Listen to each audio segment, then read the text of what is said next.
Boa noite, senhores. Boa noite, pessoal. Tudo bem com vocês? Bem-vindos a mais uma live do Abrindo a Caixa Preta, promovida pelo Negocie, pelo Bootcamp.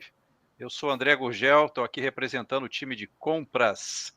Passo a bola para as apresentações aqui para os meus colegas. Vidal, por favor. Boa noite, gente. Mais uma vez um prazer estar com vocês. Uma maravilha ter a oportunidade de ter essas ricas discussões entre compras e vendas que são tão difíceis e buscadas no dia a dia. Sou Vidal também, representando aqui o time de compras. Bom, agora eu nunca sei se é o Colete ou o Bando, né? Não sei se é sempre os mais velhos, sempre os mais velhos. Então, Bando, acho que é mais por último. Boa noite, galera, tudo bem? Falar de compras e vendas é muito legal, mas no final todo mundo é comercial e a gente sempre tem um cara em comum que é o nosso cliente interno. Esse aí tem que buscar o interesse, nós, vendas e compras, chegar a um acordo e atender, né, a gente fala nosso cliente interno da melhor forma possível. E aí, para isso que estamos aqui. Vamos quebrar e abrir a caixa preta da área de compras e vendas. Vamos lá, Colete. Manda aí, Colete. Sejam todos bem-vindos a mais uma live, compradores e vendedores, quebrando muros e paradigmas entre duas áreas das mais importantes que eu entendo em qualquer organização. Vamos embora. Bem-vindo, Raul, bem-vindo, Meduri, que seja uma live com vários insights para todo o nosso público. Bom, vou pedir para vocês se apresentarem, então, nossos convidados. Raul, por favor, se apresenta aí para a turma. A joia, bom. Primeiro, agradecer aí pela oportunidade do Bootcamp, do Negocia, para ter a oportunidade aí de conversar e falar um pouquinho sobre, né, fazer essa questão de suprimentos, compras e vendas, que eu acho que sempre é um assunto que interessa para todo mundo, né? Então, só para me apresentar, né? Então, Raul Michelin, e, cara, tenho uma experiência vasta em várias empresas, desde passando por engenharia, vendas, headhunter, e tenho mais aí de 20 anos de suprimento. Vou falar só 20 anos, porque senão o pessoal já descobre minha idade, né? Então, vou parar por aqui. Obrigado, muito prazer, Raul. aí. Obrigado pela oportunidade. E aí, Gabriel, por favor. Bom, show de bola. Boa noite, pessoal. Obrigado aí pela oportunidade de estar aqui com vocês, falando sobre o lado do vendedor, né? E já vi que o vendedor é sempre bagunçado, porque o André não sabia nem que ia começar, se era o Colete, se era o Bando, e os compradores todos organizados, o Vidal entrou, pô, os caras são diferentes mesmo, né?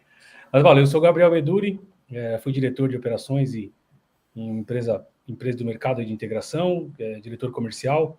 Hoje estou como CEO da EZ5, sou o founder e CEO da EZ5, uma empresa de solução de desenvolvimento de softwares. E a gente está aí no mercado e vamos ver se a gente consegue vender para o Raul hoje. Bom, pessoal, que está assistindo, para quem já assistiu nossas lives, já sabe como é que funciona, mas para quem está aqui pela primeira vez, eu vou explicar. A ideia aqui é o seguinte: a gente vai ter um debate entre compras e vendas, compradores e vendedores, o Raul aqui representando o time de compras, né? O Gabriel aqui representando o time de vendas, e eles vão fazer perguntas cruzadas entre eles aí para tracionar aí curiosidades que eles queiram saber sobre o back-office, sobre as atuações, estratégias, etc., de cada um dos dois lados. E a gente aqui, eu, o Vidal, o Colete e o Bando, vamos tentar ajudar, né? Vamos estar aqui ajudar. Não sei se a gente ajuda, taca fogo de vez em quando na conversa, mas a gente vai tentar. E vocês que estão assistindo, pensem nas suas boas perguntas, postem aqui nas redes sociais que vocês estão acompanhando, seja no YouTube ou no LinkedIn, que a gente vai pegar essas perguntas e vamos trazer para eles aqui, vamos debater em cima das perguntas de vocês também. Legal? Então, beleza. Bora lá começar, galera? Bora começar. Bora. Bom, a gente tem um protocolo aqui, né, o Gabriel, você fala que a gente é organizado, né, que sempre o cara de compras é que começa, né, cara? Então, Raul, por favor, faça aquela pergunta de prova para o Gabriel. Vamos começar, então. A primeira pergunta, Gabriel, é o seguinte. A gente sempre tenta entrar cada vez mais nos processos de vendas. E uma das coisas que a gente normalmente faz é pedir abertura de custo, planilha aberta. A dúvida é, como é que vocês recebem isso? Como é que vocês lidam com esta situação? Porra, hoje começou polêmico mesmo, hein, bicho? Esse aí é brabo. Cara, Eu tenho uma opinião muito forte sobre isso, inclusive são pautas de várias discussões aí, até com o Colette aí, a gente já entrou em negócios e os caras falam, pô, tem que abrir os preços lá. Eu falo, cara, não abre o preço unitário em concorrência, início de concorrência, né, de processo. Primeira fase. Aí os caras falam, então você tá fora. Eu falo, né? Tô dizendo de experiência pessoal. Não tô falando que é uma realidade, também não tô medindo impactos aí. Mas então eu prefiro sair fora agora do que entrar naquele leilão que a gente sabe que é ruim, geralmente, e lá na quinta fase você sair fora de qualquer jeito, entendeu?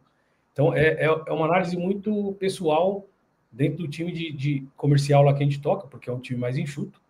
Então muitas vezes a gente acaba usando isso até como um filtro para saber para onde a gente segue. Obviamente que há questões a ser tratadas, né?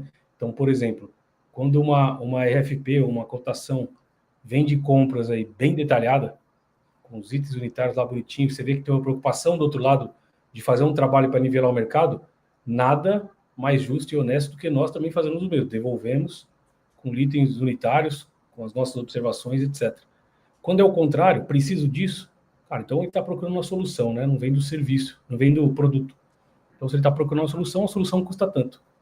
E aí a gente começa as discussões. E aí, muito provavelmente existem casos e casos também dentro dessa linha. Mas, no geral, a nossa regra lá acaba sendo ir para preço fechado. O preço unitário, para nós, acaba sendo bem ruim na parte de vendas, porque a discussão sempre fica naquela, né, Raul? Pô, só seu equipamento aqui está mais caro do que o concorrente. Só que o mais barato que o concorrente ninguém fala, só fala que está mais caro. Então, no final das contas, a gente acaba sendo balizado por isso e a negociação fica ruim. Então, por isso que eu aqui do nosso lado, a gente dá uma brincada nisso. Você começou bem, Raul. Posso complementar aqui? Posso complementar, sempre. né? Quero trazer na ótica Raul, da parte da prestação de serviço. O Gabriel falou mais da parte de equipamento. E na parte de serviço, acho que a terceirização acho que é o setor que mais traz uma formação de equipamento, é a questão de custos, né? Abre tudo. Então, assim, ninguém fala quanto que abre o custo quando eu compro um carro, uma televisão, mas na parte de prestação de serviço, a gente abre até a alma, né? Até quanto a gente nosso lucro. O que eu me questiono muito, a questão dos compradores, é que muitas vezes o que ele abre uma planilha e ele consegue interpretar muita coisa lá dentro.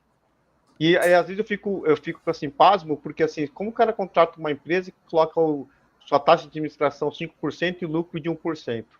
Né? Então, assim, lógico que tem a semântica de colocar valores em outros lugares. Mas muitas vezes o comprador fala assim, pô, mas a taxa de administração é 5% e o lucro é 1%. Sendo que se você entender um pouquinho mais da dinâmica da terceirização, alguém fazer uma administração de 5%, uma margem de lucro de 1%, é quase que impossível, assim dizer assim, né? É quase inexequível, porque ele manipulou uma planilha de vendas. Então, assim, não adianta você pedir uma planilha de vendas se o comprador não tem capacidade técnica de fazer as críticas necessárias, né? É isso que eu falo bastante. É legal, acho que só para complementar, Igor, até se falou uma coisa importante, eu venho em tecnologia, né? Então, não vendo aí o serviço de fato com prestação de patrimonial, limpeza, facilities, etc. Então, por isso que eu levei para essa ótica aí de analisar a solução, né? Que a gente fala que é o pacote fechado ali. Então, só para fazer esse ponto aí, porque realmente pode ter ficado confuso para alguém. Só fazer um comentário, né? Eu sei o quanto desconfortável é esse tipo de abordagem, mas a gente vem a algumas lives, né, ouvindo, né, alguns vendedores colocando de que, até o Colette fala muito isso, né, de que alguns proponentes não têm a menor quer dizer, os preços não se sustentam, né, de que são propostas que são inexequíveis, mas que são menores, né, e às vezes os compradores aceitam e contratam e depois tem problemas lá na frente, né. Essa técnica de abrir custo que o Raul trouxe, querendo ou não, é uma forma de ajudar você justamente a entender aquilo que está errado, né? Ou seja, se o cara tem um preço baixo por um preço baixo, ele não abre, ou ninguém abre, fica muito mais difícil para o comprador entender se aquele preço de fato é inexequível ou não. Ou são os outros que chutaram muito para cima, botaram uma margem muito grande. Querendo ou não, assim, é difícil chegar num consenso, né, qual que é melhor, mas o fato é que ajuda, né, a tirar justamente esses caras que erraram a mão no meio do processo, né? Quando você abre, você entende o erro, você percebe o erro mais facilmente, né? Quando é fechado é mais difícil, né? Só Eu acho que uma ponderação aí. Um ponto importante é que assim, a abertura de custo ajuda para a gente realmente equalizar, né? Você realmente olhar para todos os teus clientes, né, os fornecedores, e avaliar necessariamente quem realmente está mostrando ou colocando algo que não está correto, né, Bando? E aí, mais uma coisa que você tem razão, tá? Depende muito da capacidade do comprador. Não adianta nada você pedir uma planilha aberta e não ter capacidade para olhar e tomar a decisão onde pegar, onde tentar entender o que está errado, né? E realmente falar assim, olha, tem fornecedores aqui que não vão se sustentar, esses aqui estão colocando o preço só para entrar e depois vier com alguma outra alternativa, ou aumento de preço e assim por diante. Então, nesse ponto, auxilia para que o comprador tenha a melhor noção e tomar a melhor decisão, né? Então, esse que é o ponto que a gente sempre fala sobre abertura de custo. Mas eu Eu entendo também, achei. Gabriel, que assim, depende do lugar também, né? Depende de qual tipo de processo que você está fazendo, lógico, com Eu certeza. achei muito legal essa ótica que o André colocou agora, do fato do comprador poder se balizar ali e ajudar até o vendedor nessa disputa, né? Ser mais honesto. Porque realmente, como vem de tecnologia, a gente não olha muito por essa ótica do que o cara está colocando ali, todos os impostos, o que está entregando, essas taxas, etc. Então, nessa questão de contratação de pessoas e serviços, olhando por esse lado, fala, pô, faz sentido pra caramba, né? Na tecnologia, a gente acaba tendo algumas coisas a mais a ponderar, né? Pode ser a questão, obviamente, de descrição mais técnica de cada componente ali, para saber o que o cara está usando ou não, né? Porque às vezes meu preço está mais caro. Hoje mesmo saímos de uma reunião eu e o Colette, que tinha mais ou menos esse desenho. Então, pô, Edu, e seu preço aqui tá um dos mais caros, cara. De cima de você só tem mais um que tá o dobro de você, está descartado. Eu falei, pô, mas por que tô tão mais caro assim, né? Então eu consigo avaliar com você, eu não quero saber o preço de ninguém, mas consegue mandar a lista de material sua, porque a gente não recebeu isso.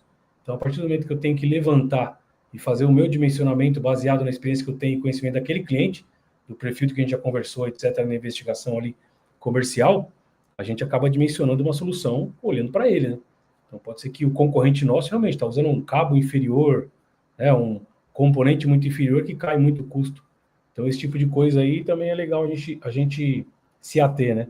Não tinha pensado até por essa questão que o André comentou agora, no fato de poder até ajudar a empresa vendedora ali né, nessa compra, nesse processo. Legal. Ou até, né, o Gabriel, ele pode estar considerando uma solução com uma série de adendos que não eram necessários. Isso está jogando o preço dele Exatamente. para cima, e quando ele faz essa abertura, o comprador percebe, pô, cara, sabe aquela coisa da prova que o professor corrige e fala, eu acho que você errou aqui, que você considerou um caminho errado aqui no teu raciocínio. E aí o comprador pode até ajudar, se for o caso. Não, olha, não, você foi para uma premissa que tinha que ter mais isso ou mais aquilo, e não precisa nada disso, né? Então, de certa forma, ajuda a entender o raciocínio do vendedor, né? Como é que ele montou aquela solução, né? Claro. Não, acho interessante, legal. Uma ótica que eu não tinha aí. Bom, Gabriel, agora manda aquela pedrada pro Raul, cara, que você guardou aí. Capricha. Na verdade, já soube que o Raul foi vendedor, foi headhunter, foi tudo aí, cara. Putz, então tem que pegar uma que me ajude e depois vai encontrar caras igual no mercado aí e vender, né? Mas, o Raul, cara, na verdade eu queria entender aí com você, na ótica dos compradores, né? Qual o erro, principal erro, assim, que você acha que os vendedores cometem? Ou quais os erros que o vendedor comete que você fala, puta, esse cara aqui tem que sair fora da concorrência, não dá nem para continuar com eles aqui. Tem alguma coisa assim que chama muita atenção? Assim, essa pergunta é boa, mas ela tem vários vieses para ser respondido, tá, Gabriel? O que eu quero dizer é o seguinte: a primeira delas chama-se ética e compliance. Então, eu já te respondo direto e reto que essa necessariamente qualquer coisa e sensação de que a gente tenha que isso esteja fora, não participe, tá? Então, esse é o primeiro ponto, tá? Qualquer situação em que a gente perceba que existe esse conflito, ele é descartado 100% nesse processo, tá? Uhum. Ele vai ser desconsiderado até por questões né, de como que suprimentos e compras têm que ser efetuado, tá? Do outro lado, eu estou pensando aqui uma outra alternativa que tenha em relação a isso. Eu acho que é muito mais quando a gente percebe que ele está fazendo uma cotação mais baixa para ganhar, tá, Gabriel? Isso não é bem visto para nenhum comprador, tá? Não E ser a gente, por saudável, exemplo, talvez, né? não é saudável, né? É aquela coisa de querer ir para uma segunda etapa ou para fazer alguma situação relacionada a isso, tá? Esses são dois pontos que para mim chama atenção, tá? Show. Posso complementar aí, Raul? Acho que compliance é o que está pegando bastante hoje, né? Oi? Compliance está pegando bastante hoje, né? É o que o Raul falou, acho que isso é inegociável, né? Sim. O Raul falou do processo de abaixar muito o preço para entrar, né?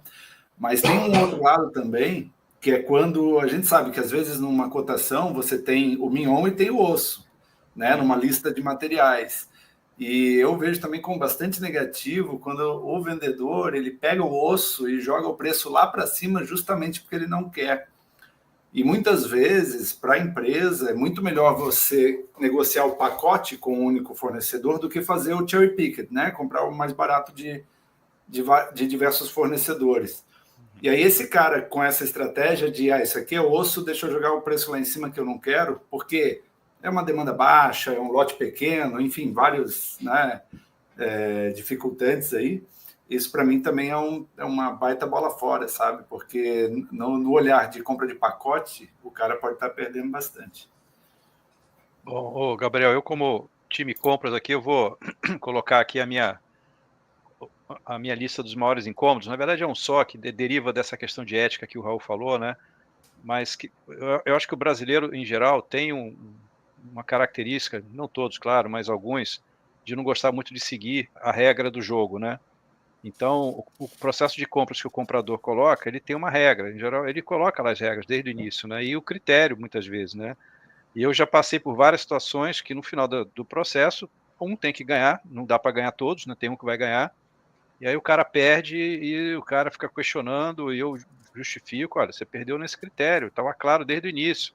E aí o cara tenta virar o jogo, tenta fazer um contato lá com o presidente da empresa, tentando fazer o processo ser revertido. Né? Vai passar. Isso é muito desagradável, cara. Acho que da lista dos desagradáveis aí que você falou, eu já passei por esse tipo de situação e eu não curto nem um pouco aquele cara que não respeita a regra. Sabe o mal perdedor? Sim, Pô, o Gabriel ganhou, cara. A proposta dele foi melhor. Respeita aí, não foi você. Pô. Na próxima você melhora e você leva. Mas dessa vez foi ele que foi melhor. Respeita, né? É até desmerecer o concorrente, né? Tem muito no mercado isso aí, hein, André? Isso eu não curto, cara. Sendo bem sincero, da lista aí, é o que mais me incomoda, é esse tipo de postura, cara. Tentar entrar por outras vias, viu, André? Acho que esse é um ponto também que realmente incomoda, né? Então, por exemplo, você está no processo de negociação, está fazendo um processo bem feito, está tendo oportunidade para todo mundo trabalhar e a pessoa simplesmente toma a decisão, fala assim, não, eu vou lá falar com o requisitante ou com o gerente que vai contratar ou qualquer outra coisa, como se isso fosse mudar uma decisão, entendeu? Esse é uma coisa que incomoda também. Pessoal, já estão começando a pingar as perguntas aqui. Vamos fazer mais uma dupla cruzada aí, depois a gente vai para a turma. Pode ser? Vamos lá. Pode sim. Então acho que agora é contigo, Raul. Manda ver, aquela pedrada boa. Capricha, hein? Essa é uma dúvida, Gabriel. A gente sempre está em negociação. Então a negociação é sempre pesada, normalmente. Qual o comportamento ou qual visão do vendedor para conseguir entender que o comprador realmente está querendo fazer uma parceria a longo prazo? Que ele não quer fazer uma spot só. Como é que você percebe? Como que o vendedor percebe isso? Como que a gente consegue mostrar isso? Essa é uma questão que eu até estudo em alguns sentidos, quando que isso pode virar relacionamento mesmo, né? Não só uma venda pontual ali. Cara, a gente acaba fazendo muita leitura do processo de contratação, né? Tem coisas ali que a gente está conseguindo fazer ali uma troca, né? Está sendo saudável essa troca. O comprador do outro lado está entendendo que a gente tem algumas barreiras que nos limitam a chegar talvez num budget que ele queira, ou que talvez até muitas vezes ele dimensionou um budget que não está condizente com o mercado. A gente consegue discutir isso na mesa de forma saudável, ali ser claro, de uma forma bem tranquila, que geralmente não é tão tranquila, mas acontece em alguns casos, né? Eu acho que isso é um sinal. Hoje, de novo, vou dar um exemplo de hoje, que foi uma coisa que a gente chegou lá como um embate. Então, hoje era uma situação que a gente ia chegar nessa negociação meio que para tomar pancada ali. E no final das contas, caminhou um pouco por esse lado. Eu falei, poxa, a gente perdeu um pouco o relacionamento aqui, nós, vendedor, com vocês aí que são compradores, mas a nossa intenção é manter um relacionamento a longo prazo. Então, o que eu posso fazer para te ajudar para que a gente possa continuar esse relacionamento aí, para os próximos projetos a gente está concorrendo, participando, etc. Né? Então, acho que o nosso lance acaba sendo sempre olhado de uma ótica ali pontual daquele projeto, né, daquela negociação, mas pensando o quanto o outro lado está sendo compreensivo, porque a gente consegue entender em alguns casos isso, assim como vocês também, hora do nosso lado, ver, pô, os caras tá realmente fazendo um jogo comigo aqui de troca, né? Então, cedo um pouco, ele cede um pouco, a gente vai se ajustando, e a gente entende que a relação tende a ser saudável, e a gente consegue fazer isso em uma parceria de longo prazo aí. Acho que é um ponto principal, e acaba sendo essa experiência da primeira negociação mesmo.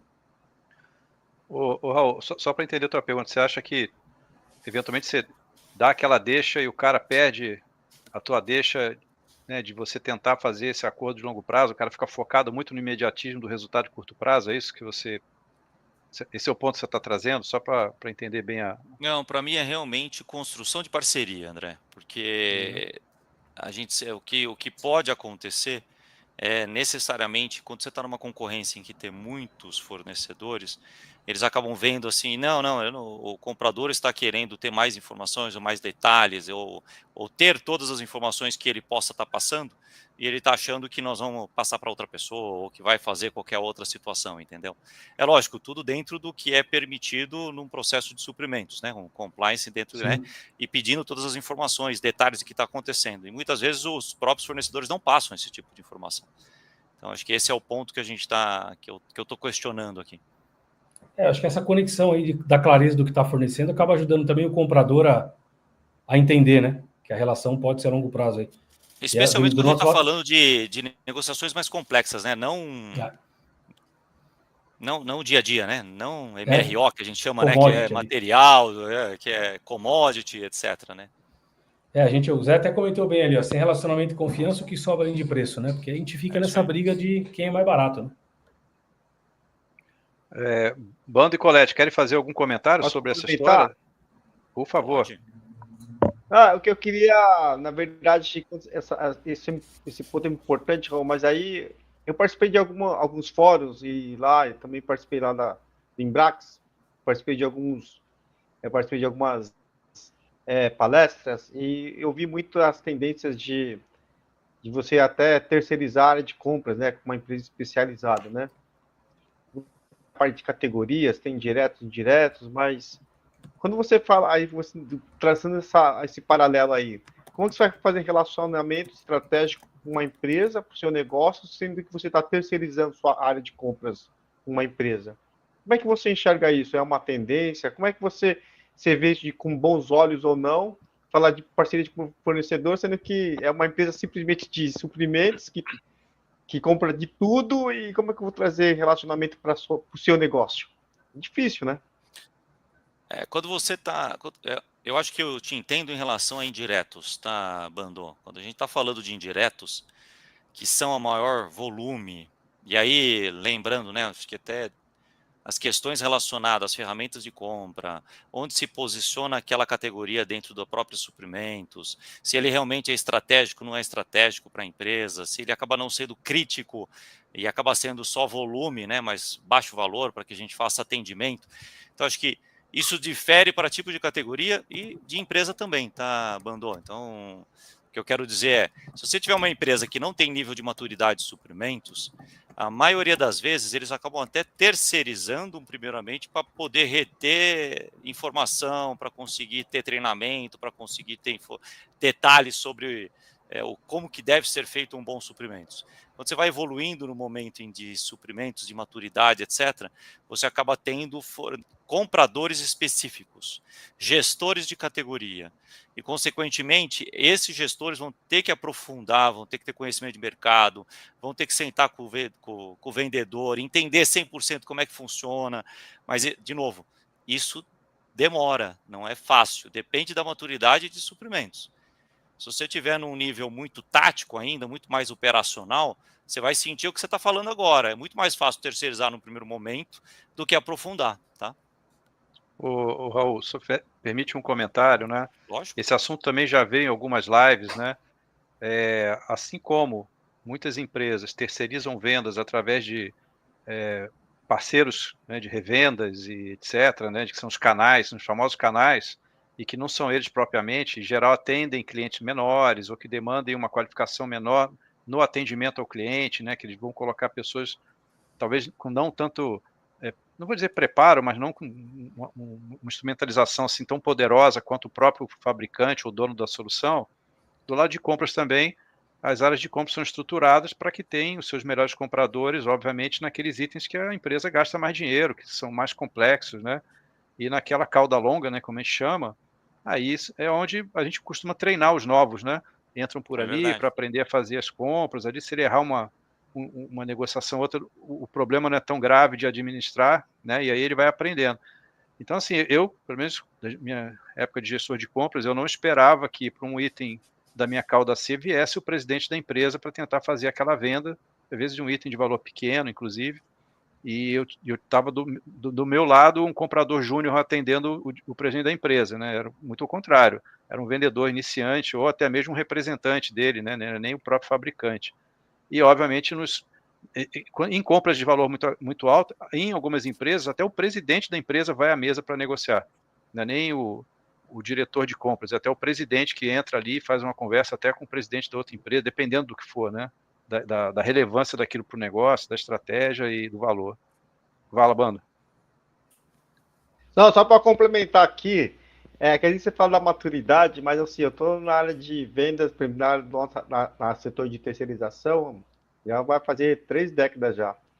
E parece que a área de compras, tudo bem, tem a questão do investimento da área de vendas e investimento da área de compras, em relação a pessoas e processos, mas parece que compras está andando a passo de tartaruga. Desculpa a sinceridade, porque parece que as mesmas coisas que eu negocio há 25 anos atrás, parece que os mesmos problemas com o comprador são os mesmos hoje, em 2025, é a mesma coisa. Pessoal, tem que ter maturidade, o pessoal está crescendo, mas parece que não vai, demora, hein? Mas eu sei que, lógico, evoluiu, assim, a parte de tecnologia, processo, mas eu tô falando a pessoa, comprador mesmo, sabe? Às vezes ainda é difícil, viu, cara? Os processos eu sei que evoluíram muito, compliance, a parte de strategic search, todas essas coisas assim, mas eu vou falar assim, o comprador mesmo como uma pessoa, como negociador, eu acho que tá difícil ainda. Esse é um grande desafio, né? É um desafio que a gente conversa bastante, Bando, porque realmente, né, até em questão de investimento da empresa em capacitações, né? A gente vê empresas com verbas muito mais recorrentes para capacitar vendedores do que para capacitar compradores, né? Por um lado, porque a visão é bem voltada, né, para aumento de faturamento, quando, na verdade, um aumento na qualidade da tua compra pode dar um resultado ainda melhor do que um aumento de um faturamento, né? Então, uma parte, eu acredito que é isso, é da empresa conseguir botar, né, ou ter essa visão de compras como estratégico, realmente uma área estratégica e capacitar a sua equipe para isso, né? Porque a área só é estratégica se a equipe também pensar assim. E o outro sentido é justamente esse, do comprador, né? A gente consegue ver nas nossas lives, em vários movimentos que a gente faz, o quanto a gente sente falta desse comprador que quer se destacar, que quer se desenvolver e que não fica estacionado, né? Pô, a empresa não está investindo na minha capacitação, eu vou ficar de boa, né? Então, tem os dois viés aí, né? Então, da empresa olhar para a área com mais estratégica e botar realmente um esforço para desenvolvê-la, e do próprio profissional, né? Que muitas vezes olha para o vendedor, o vendedor se melhorar ganha mais comissão, eu se eu melhorar ganho mais para a empresa. Mas assim como todas as outras áreas, se o cara não se capacitar, ele não se desenvolve, né? Então essa é a provocação que a gente costuma fazer aí para os compradores que estejam nos ouvindo, por favor. E tem um ponto também, né, Vidal, que os compradores de diretos em geral, né, não querendo generalizar, né, mas dependendo também de que categoria de direto é essa, ela é extremamente relevante para a sustentação do negócio da companhia, né? Em geral, esses caras são muito mais bem treinados e certamente são pessoas bem mais preparadas do que muitos que trabalham em categorias que não são tão críticas, né? E aí, às vezes, você pega uma sequência de clientes que trata o seu fornecimento como indireto não crítico, e aí, certamente, você não vai ter o melhor ali para você falar, né? Infelizmente, né? Não dá para... A empresa não vai investir, né, de ter uma área de compras que espelha a empresa inteira, né? Ou seja, eu tenho um especialista em facilities, eu tenho que ter um especialista em compras. Eu tenho um especialista em tecnologia, eu vou ter um de tecnologia em compras espelhando os caras. Não dá, você vai duplicar a empresa ali, não é bem por aí, né, que a coisa vai, né? Mas são pontos importantes, né? Porque gera frustração aí para os vendedores, né? Não tenha É dúvida. que no geral acaba tendo gente ruim dos Agora, dois lados, né, cara? Então isso complica bastante, né? Bom, isso é fato agora um também, ponto né? que nós falamos aqui, só para complementar. Vendas, quando a gente olha para o passado, sempre teve muito mais treinamento que compras. Eu vou falar porque eu já fui vendedor, né? Então, assim, eu lembro que em um ano eu tive no mínimo uns 5 treinamentos de negociação. E assim, comprador, quantos compradores, se você vê olhar no mercado, etc., tiveram realmente negociação como uma dos seus treinamentos, tá? Então, assim, eu diria que de lá para cá, Bando, o mercado mudou. A área de suprimentos começou a ser visto de forma diferente. Acho que a pandemia ajudou bastante nesse processo, porque o que nós tivemos de reflexo mundial em relação à pandemia e os problemas de entrega, problemas de achar a mercadoria ou qualquer outra alternativa começou a ser muito mais relevante. As empresas realmente se tocaram de que gestão de risco realmente faz a diferença. E suprimentos que faz isso, né? Pelo menos a maior parte das empresas é isso que a gente acaba utilizando. Então eu diria que o investimento acabou sendo mais recente, tá, Bando, em relação a esse processo. Lógico, Existe também essa tem, questão de tem que, empresas que já evoluíram antes, né? Mas tem outras que demoraram um pouco mais para evoluir, tá? existe a questão, né, a própria cultura das empresas de que o comercial gera receita, obviamente vai ser mais investido aí, então acaba tendo mais recurso a poder trabalhar e compras acaba sendo um custo ali, né? O cara acaba tendo que ter para poder deixar a máquina girando. Acho que até por onde eu participei, até pelo summit que a gente participou lá, achei legal também, mostrou bastante disso, que as empresas também estão olhando com outro viés para suprimentos, né? Então, tem investido nas questões de treinamento, curso, qualificação do pessoal, criar um processo melhor, realmente olhar para o mercado de uma forma diferente. Acho que isso faz total diferença e ajuda a evoluir de um modo geral, né? Acho que é um momento de transição mesmo. Gabriel, porque agora você vê, né, Biel? Tem em Brasк, você tem os fóruns de compras, você está vendo já um monte de movimento legal ali na área de compras. Exatamente. Né? Tem o Negocia também, ô Bando. Muito bom esse movimento. Fica a dica aí. Negocia é ótimo. Aproveitando... Oi, pode falar. Não, eu ia pedir para você fazer a pergunta para o Raul, mas já puxa a fila. Vai lá, Gabriel. Então, eu ia falar, aproveitando aí o Negocia IA, né? A pergunta que eu tenho que fazer para o Raul é um pouquinho voltada para IA, na curiosidade aí do lado do comprador nos portais de compras, né? Não sei se a Unipar chega a usar algum portal, imagino que sim, mas entre todos esses que tem aí, Ariba, Mercado Eletrônico, Comprasnet, etc., nós participamos ali, então, obviamente, subimos nossa proposta e negociamos ali pelo portal. Do seu lado aí, o Raul, do lado do comprador, como que fica essas análises para você? O sistema te dá uma métrica daquele fornecedor em algum momento? Imagina que a gente já participou por 4 ou 5 concorrências, a gente tem um relacionamento e ele te classifica, ele categoriza aquela empresa ou aquele vendedor para você poder ter um mapa ou não? Eu fico pensando às vezes nisso quando eu mando propostas, né? Falo, pô, será que o cara me classifica por ali, ele vai me ranqueando e eu não tenho esse histórico, bem como se fosse um CRM, né, do vendedor. Será que existe essa questão aí do lado de vocês, não? No sistema? Existe, mas eu não diria que é tão simples assim como um portal de compras, tá? Porque a gente tem tantos portais de compras, cada um trabalha de uma forma e cada um traz informações diferentes. Eu diria que alguns deles você consegue migrar as informações que você necessita, tanto em questão de como que é o fornecedor, qual é o histórico dele, como ele foi homologado, como ele está qualificado, qual é a performance dele, que a gente chama de gestão de fornecedores, propriamente dito, em que a gente consegue analisar como esse fornecedor está se portando para a empresa. Tá? Essas informações normalmente se utiliza para um processo de concorrência. Tá? E aí, só que é que a questão do portal, propriamente dito, não necessariamente todos os portais conseguem ter essas informações, tá? Entendi. Então, nesse ponto, depende da empresa, depende da maturidade. Mas eu acho que, pelo menos assim, pelo que eu vejo de mercado, a maioria ainda não consegue ter tão isso fácil de ser Tão claro, visualizado. né? Tá? Tão Tão claro, né? claro assim, tá, Gabriel? Acho que tem empresas que, por exemplo, quando você vê empresas mais evoluídas e suprimentos, consequentemente, você tem gestão de fornecedores mais elaborado, você consegue olhar a nota do fornecedor e necessariamente você tem até premiações olhando para quais são os fornecedores que realmente estão sendo bem vistos, estão sendo a pessoa que está lá para inovar, está lá para ser parceiro. Então, assim, se você vê empresas que estão nesses patamares, consequentemente, você vai perceber que cada vez mais a gestão de fornecedor é olhada por completo. Tá? Show. Legal. Agora, empresas pequenas, eu diria para você que vai ser difícil você ter isso, tá? Acho que chegar lá, né?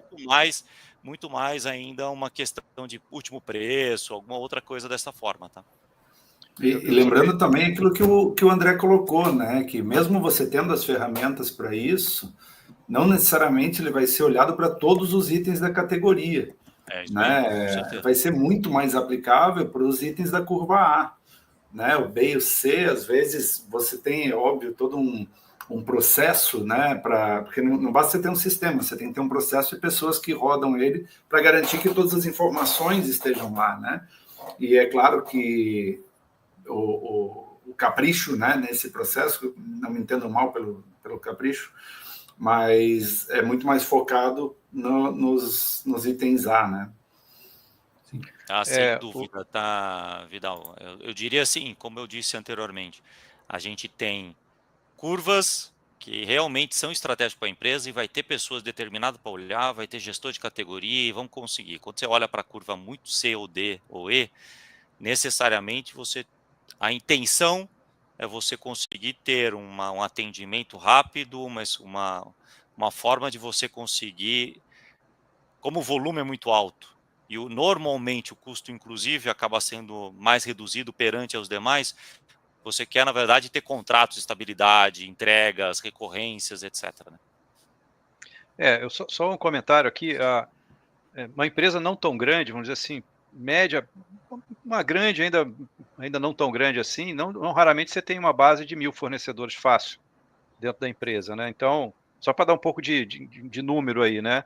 Você tem um dossiê completo de 1.000, isso está dentro, né? Quando você vai fazer uma concorrência, a boa prática diz que é legal chamar uns caras novos também para você desafiar o status quo de quem está do lado dentro de casa, né?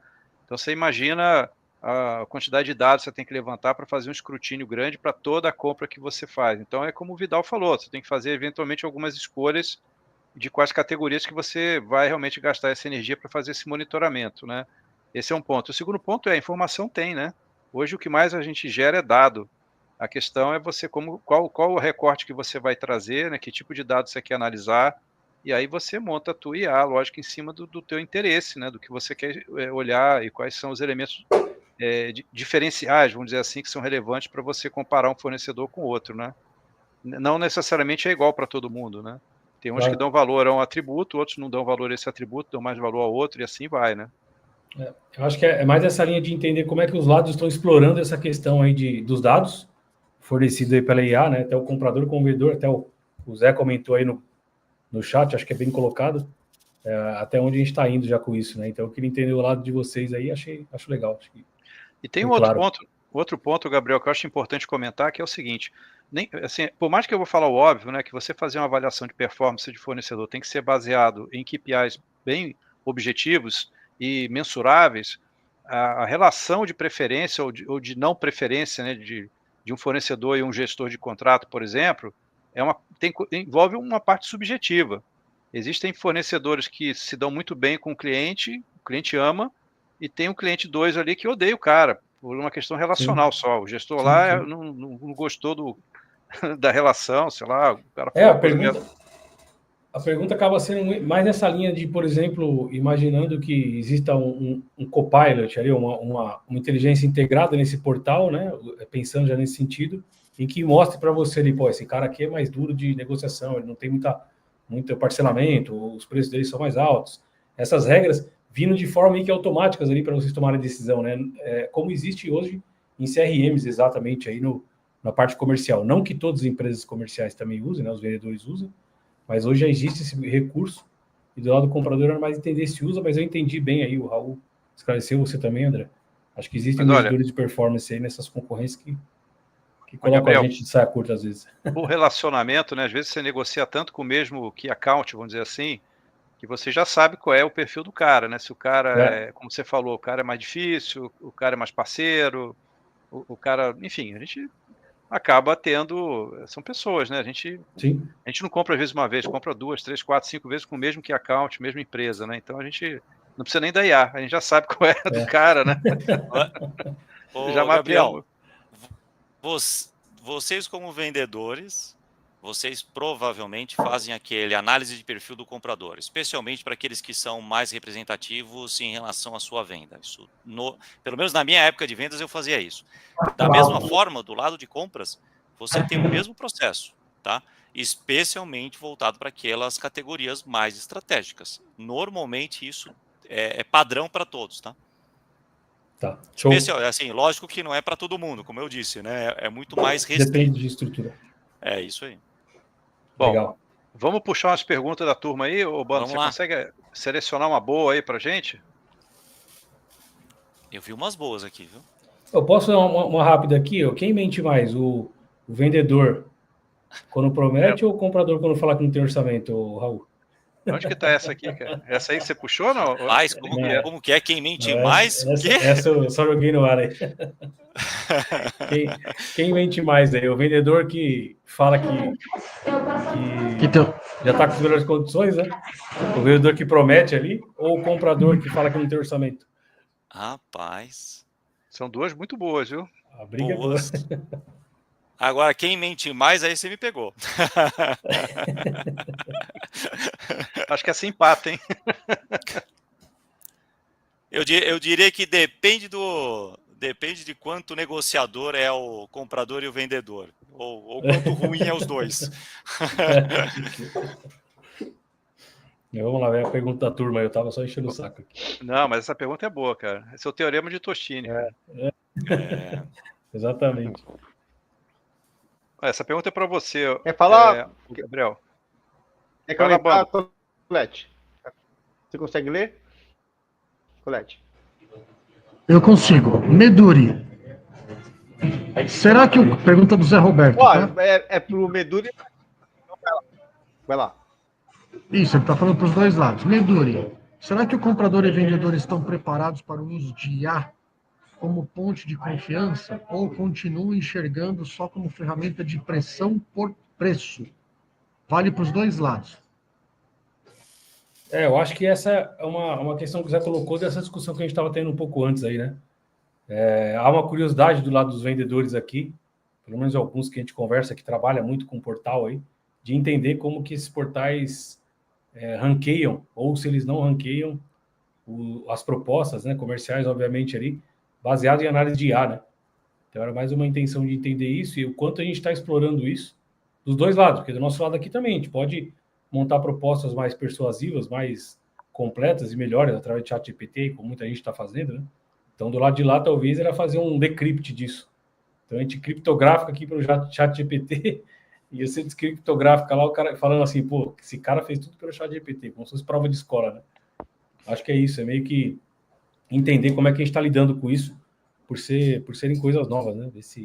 Mas eu acho que foi uma reflexão em cima daquela discussão que tivemos. Agora, a IA está sendo usada, né?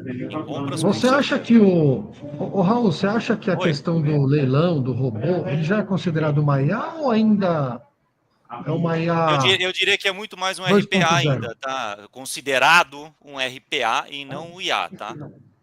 Neste momento. Você entende que a IA ela caminha para poder criar um processo de avaliação de fornecedores 100% sem intervenência humana, sem o tato de você olhar no olho do cara e falar, cara, dá para confiar 100% na IA, ou você acredita que ainda tem 90% da IA e 10% ainda é olho no olho, apertar a mão do cara, sentir que de fato o cara vai entregar aquilo que a IA identificou? Eu ainda acho que o processo, lógico, separando qual é o tipo de compra, etc. Mas para mim, relacionamento ainda importa muito. Colete. Eu acho que ele vai nos dar subsídio para ter as informações e tentar tomar a melhor decisão. Mas o relacionamento ainda continua sendo uma dos principais pontos. Eu falo, por exemplo, serviços, né? O Bando comentou aí sobre serviços, a parte de terceirizações, etc. Cara, como é que você vai fazer uma IA analisar como foi a execução do serviço se a gente não tiver necessariamente uma informação dos resultados que trouxeram, né, esse serviço, como é que você realmente foi executado, se ele seguiu todas as normas, se ele realmente cumpriu os prazos que foram prometidos. Assim, se você não tiver essas informações todas vindo de algum lugar, nenhuma IA vai tirar essas informações, tá? Então, ele pode ajudar a concentrar, dar detalhes, etc. Mas, para mim, ainda continua sendo um relacionamento, acaba sendo muito forte. Mas aí, Raul, deixa eu só fazer um comentário importante, né? A gente na física, quando a gente vai comprar uma viagem, por exemplo, você entra numa plataforma dessa de Booking.com, uma TripAdvisor, aí você vê lá o hotel, aí você vê um hotel mal avaliado, com um monte de gente falando mal, mesmo que o cara que esteja do outro lado seja um cara que te atendeu bem, tem um relacionamento legal, você não vai fechar os olhos para aqueles comentários todos que estão lá na plataforma, falando da experiência que aqueles clientes tiveram naquele fornecedor antes. Então, assim, é óbvio que se qualquer um faria isso, você recebe um monte de referência negativa de uma determinada empresa e você ainda assim, por relacionamento, que o cara é legal e tal, você quer ir adiante, o cara tem um preço legal, depois se der problema, aí vem aquela frase, poxa, que estranho, deu problema, né? Não esperava isso, Mas, o cara tá todo cagado e deu problema, olha só. Então, assim, tem algumas coisas sim que a gente tem que levar em consideração, né? Mas aí que nós estamos falando, benchmark é relacionamento. É por isso que eu falo assim, não tem outra alternativa. Então, por exemplo, suprimentos, a gente tem grupos que avaliam, que você questiona, olha, o fornecedor tal, alguém tem relacionamento, alguém sabe como que é, me dá um feedback sobre quem é o fornecedor. Então, assim, o que eu estou querendo dizer é, isso está. Agora, se isso já vai virar alguma forma de ferramenta que pegue esses detalhes e coloque em algum lugar, como é o caso, por exemplo, de viagem, né, de hotel, que é o que você está dizendo, pode ser que a gente chegue nesse nível, mas eu não acho que isso é tão rápido assim. E aí, Vidal, você quer comentar alguma coisa ou não? Gente, eu acho que a IA ela está vindo com tudo, mas eu ainda estou com dificuldade de ver ela aplicada. Né? Eu sempre brinco isso, que para mim, por enquanto, a IA eu pego o que eu quero aqui, faço um Ctrl+C, jogo na IA, vejo o que ela me diz, faço um Ctrl+C e devolvo. Eu estou com dificuldade de ver, até nas ferramentas, né, nas ferramentas de procurement e outras, de ver ela realmente aplicada. Não RPA, né? Que nem o Raul falou. Eu acho que hoje o que está rodando muito bem são os RPAs, beleza. Agora, você realmente integrar uma IA ali, integrar, né? Não é eu fazer um copy e cola e devolver. Né, integrar. Isso eu tô sentindo falta de ver isso. Né? Eu e o André, a gente sempre fala disso. Pô, a gente precisa encontrar um cara que seja especialista em IA, mas não que ele queira ser especialista em compras, que ele consiga nos entregar o como aplicar a IA em um processo. E daí nós, especialistas em compras, pegamos essa informação e aplicamos, né? Ou vocês em vendas, por exemplo, né? Como já vem, eu acho que já para variar, né, vem sendo usado mais em vendas do que em compras, começa por lá, né? Mas acho que é isso, né? Acho que a gente ainda, eu vi já um case que me pareceu ser bem interessante, realmente de aplicação de IA, não consegui ver profundamente, mas o que eu mais tenho visto é isso, não está integrado, tá? Eu tiro daqui, coloco ali, pego de lá e devolvo aqui. O que eu quero ver é realmente a hora que a gente integrar isso. Aí a gente tem ganho operacional. Ganho operacional. O relacionamento que o Raul falou, isso, cara, não vejo ser substituído. Vai precisar de criatividade. Quando lá no começo o Gabriel falou, cara, não é um preço fechado, não é uma tabelinha de itens com especificação, é uma proposta, é uma solução. Né? Isso ainda vai ter o cara com a experiência dele, com a bagagem dele, né? O Bando aí com 30 anos de vendas, olhar para o caso do cliente e falar, cara, eu já fiz isso daí há tanto tempo e funcionou. né? Então, acho que essa pegada é nossa, essa não é substituível.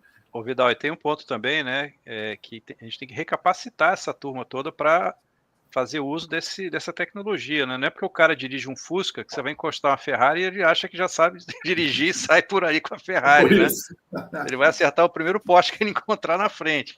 Então tem que também capacitar uma massa aí que não conhece ou não está habituado para poder tirar o melhor, né, dessa tecnologia, né? Para não fazer mau uso, né? Faz um Ctrl+C, Ctrl+V, né? Hoje eu falando com o importador, ele falou, a coisa que eu mais vejo IA errar é NCM. E a galera tá usando a IA para buscar NCM, cara.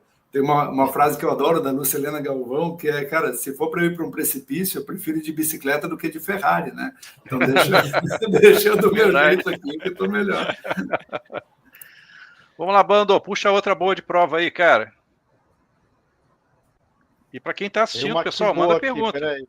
Ainda dá tempo aí de mandar umas perguntas boas para essa turma aqui. Não dá moleza, não. Essa aqui está bastante relacionada à preparação do comprador. Fala aí, Colete. Pergunta do nosso amigo José Miguel, do Colégio Miguel de Cervantes. Com tantas estratégias, planos de ações, planilhas abertas, como encontrar o comprador perfeito? Ou ele ainda não está no mercado? E como treinar essas pessoas? Senti polêmica aí. Eu acho que eu diria o seguinte: esse profissional tem no mercado, tem sim, e só que normalmente é o que a gente chama de treinado em casa, né? Normalmente acaba tendo treinamento on the job, acompanhando, sendo treinado por outras pessoas com experiência, inclusive hoje se tem bastante ferramenta, então assim, dá para se dar esse treinamento para o comprador, para que ele consiga saber fazer uma análise bem feita, saber fazer uma análise das planilhas abertas, os planos de ações e assim por diante. Mas a grande polêmica nessa história é que precisa ter tempo do comprador, precisa ter um investimento da empresa para o comprador. E muitas vezes você não encontra isso em todas as empresas. Então, acho que esse é o ponto principal. Se você não tem o foco dessas empresas em fazer com que os compradores sejam treinados para que eles cheguem no patamar de fazer uma análise bem feita, que ele vire um gestor de categoria, que ele sabe fazer uma estatística e source bem feito, que ele sabe analisar e aprofundar necessariamente aquele tipo de categoria. E eu acho que o pessoal usa bastante o TBC, né? Então, realmente ir lá, olhar, falar com o seu fornecedor, visitar a empresa do fornecedor, ir lá na planta, conhecer necessariamente o que vai ser usado.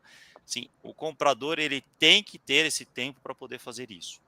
Se você não tiver uma empresa em que você esteja estruturado para que esse comprador tenha esse tempo, aí eu acho que, consequentemente, você não vai conseguir o comprador não vai ter essa capacidade ou tempo para fazer isso. Eu complementaria aqui, devolvendo uma pergunta foi o Zé Miguel, né, que fez a pergunta, né? Perfeito para quem? É para o fornecedor? É para o gestor do contrato, o cliente interno? É para o chefe dele, para o diretor de compras? Perfeito para quem? Para quem dessas personas, né, que ele seria perfeito, né? Porque são caras diferentes. Cada um desses é um cara diferente, né? Enfim, é difícil, é muito difícil, não é fácil não, viu? O cara tem que se virar em 5 para poder ser perfeito para todos eles, né? Mas enfim. Você quer comentar também, Vidal? Eu achei que você ia devolver a pergunta falando: e o vendedor perfeito? Onde é que eu encontro? O cara que me responde rápido, o que eu preciso. Aí que do lado aí, ó, Meduri, Fala de novo, Bando, deu uma cortada. Deu uma cortada. Achou perfeito aí, ó, Meduri e o Colete. Sim. O cara que envia a proposta no prazo, com todas as informações, né? Completíssimo. Não pede atraso, não pede para adiar a entrega da proposta, né? Chega na véspera, uma hora antes, para me dar mais um dia aí, 2, aquelas coisas. Surpreende, com prazo de pagamento até maior do que a gente pediu. É incrível isso. Bom, vamos lá, Bando, mais uma, cara. A gente está chegando no final aí. Pega aquela pedrada aí para a gente fechar, cara. Na verdade, tem algumas perguntas aqui, mas tá um pouco repetitivo em relação àquilo que a gente conversou aqui. Então, eu acho que tá legal aqui de pergunta. A gente poderia ir fazer esse save to date aqui de 7 do 11. Acho que a gente podia trazer um pouquinho desse tempo aqui, reservar esse tempo aqui para falar um pouquinho sobre esse grande evento. O que você acha? Então, bora lá. Você quer já puxar a fila e falar do dia 7? Vou deixar para o seu Colete falar, o vendedor perfeito. Espera que eu estou tentando subir a imagem aqui só para dar essa notícia incrível para a galera. Um minutinho. A gente a gente ficou tão assim feliz e animado, né, com o evento que a gente entregou no início do ano, que a gente resolveu ter mais uma dose esse ano, né? Então, foi legal esse evento, viu, André? Foi bem legal.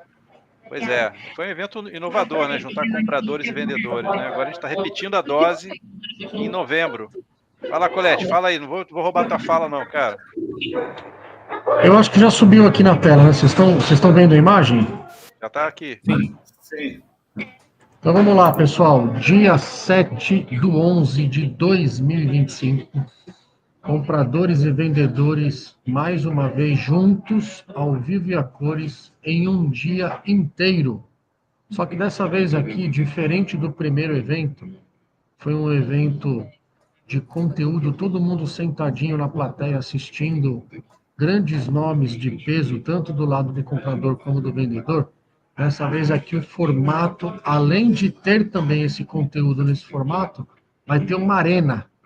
Pode dar um spoiler ou só na próxima live? Não, pode dar. Pode dar? Então faremos o seguinte, teremos painéis onde existirão simulações de compradores, simulações para vendedores e simulação comprador e vendedor junto ao vivo e a cores, fazendo aquilo que deve ser feito, que a gente já tratou em diversas lives, ao vivo e a cores. Então imagine vocês que a gente vai colocar comprador e vendedor cara a cara, discutindo como é que compra, como é que vende, e aí as pessoas no entorno assistindo e podendo discutir, fazer perguntas ao vivo e a cores. Então, essa vai ser a cereja do bolo do Arena Comprador Vendedor no dia 7/11, aqui em São Paulo, na sede do Banco Votorantim. Então, salvem as suas agendas, porque esse evento vai ser mais legal que o primeiro. Isso aí. 7 de novembro, na sede do Banco Votorantim. Vai ser um evento muito mais interativo, as pessoas vão participar muito mais, né, do Arena do que o Summit, que continua. Ano que vem tem Summit de novo. Mas esse aqui é um formato diferente, eu acho que a gente vai potencializar esses debates bastante aí nessa Arena. Então, aguardem os próximos comunicados, que a gente vai soltando detalhes aí do evento. Legal. Bom, isso posto, pessoal, a gente chegou aqui em 1 hora de live. Eu acho que chegamos André, aí nas considerações finais. Diga, Colete. Eu posso dar um spoiler de alguns nomes que eu estou tentando trazer para esse evento? Pode. De repente você até... O cara tá ouvindo, ele já fica, pô, o Colete já me anunciou, tem que ir, agora não tem jeito. Eu tive hoje com o Hernani. Hernani, ele é o fundador do The News, o maior podcast do Brasil, de notícias. E eu tô para te dizer que com grandes chances da gente ter o Hernani conosco lá, o cara que criou o The News, que hoje é um sucesso, podcast de 14 minutos às 6h06 da manhã, diário, contando um pouquinho de como ele empreendeu esse projeto, também, obviamente, dando spoiler para o mundo do comprador e vendedor, como pensar fora da caixa, literalmente fora da caixa. Ele que tive com ele hoje a manhã toda, ele falou, cara, eu vou ser a nova Rede Globo nos próximos anos. Então, talvez o Hernani vai estar com a gente nesse evento lá. Show, hein? Show. Maravilha. Bom, pessoal, eu acho que a gente fez aí a nossa missão aí. Espero que quem acompanhou a gente até aqui tenha curtido mais essa live do Abrindo a Caixa Preta. Daqui a 2 semanas voltamos. Eu me despeço por aqui. Obrigado por quem está aí assistindo. Pessoal, por favor, façam as honras aí também. Você não quer que eu dou spoiler do segundo que eu estou tentando trazer ou só o primeiro tá bom? Ah, você não sabia, você não falou nada pra gente, não tem nada, tá nada combinado, né? Não sabia nem do primeiro. Bom, Tem um o segundo? segundo Olha a o questão da segundo é organização uma aí. questão de tentar encaixar a agenda, né? Sequestrar eu já consegui sequestrar. Um dos caras mais inteligentes que eu já tive perto nos últimos tempos. Estou tentando manobrar uma questão de agenda, mas se der certo, não ainda certo. O senhor Thales Gomes, CEO, presidente do G4 Educação, pode ser que será um dos nomes a estar conosco no Arena Comprador Vendedor. Se não der certo nesse, estará no segundo Summit, com toda certeza. Maravilha. Aí Gabriel, a régua sobe. você sentiu a organização dos vendedores, né, Gabriel? Não, é isso aí, padrão, cara. É que se for muito organizado, não funciona, o negócio não sai. Bom, posso fechar a live? Vocês querem? Alguém mais quer fazer algum spoiler, dar algum comunicado? Aí aproveita para a gente encerrar. Não, aqui tá tranquilo. Então, tá Só bom, agradecer pessoal. mesmo aí, pessoal. Obrigado de novo, mais uma vez, aí pela oportunidade, pelo convite. Legal demais estar com vocês aqui. Prazerzão, Raul. Valeu pela discussão e pelas conversas aí, foi muito bom. E obrigado ao público aí que participou com a gente. Eu gostaria de agradecer também a oportunidade. Foi, assim, muito bom. Achei que ia ser mais complicado as perguntas, tá? Mas acho que foi boa, foi interessante. Eu acho que a gente sempre tem a oportunidade de aprender mais com o passar do tempo. E agradecer as perguntas aí do público, de todo mundo que ouviu. E obrigado aí pela oportunidade de vocês aí, tá? Muito prazer. Vando, por favor, dá um tchauzinho para a turma, para a gente fechar. Pessoal, galera, obrigado por tudo. Raul, Bier. O Raul, a gente não pegou muito pesado, não, porque eu quero vender para você também. Por isso que a gente pega. Ah, entendi. Tá combinado aí nos bastidores. Mas obrigado aí de coração por ter participado. E em breve estaremos no dia 7/11, mas teremos outras lives aqui. Galera, sempre nos acompanhando no nosso canal, tanto no Negocia como no canal do Bootcamp. Vamos poder ver aí os outros debates aqui, as outras lives que aconteceram aí nos meses, nas semanas e meses anteriores. É isso aí. Um abraço a todos. Igualmente, gente, muito obrigado. Sempre muito enriquecedor estar nessas discussões, também com dois grandes nomes aí. Ótimas discussões, qualidade, com conteúdo. Muito bom. Espero encontrá-los pessoalmente no 7/11 aí. Estaremos lá, com certeza. Boa. Colete, dá o tchau final aí, a gente encerra, vai.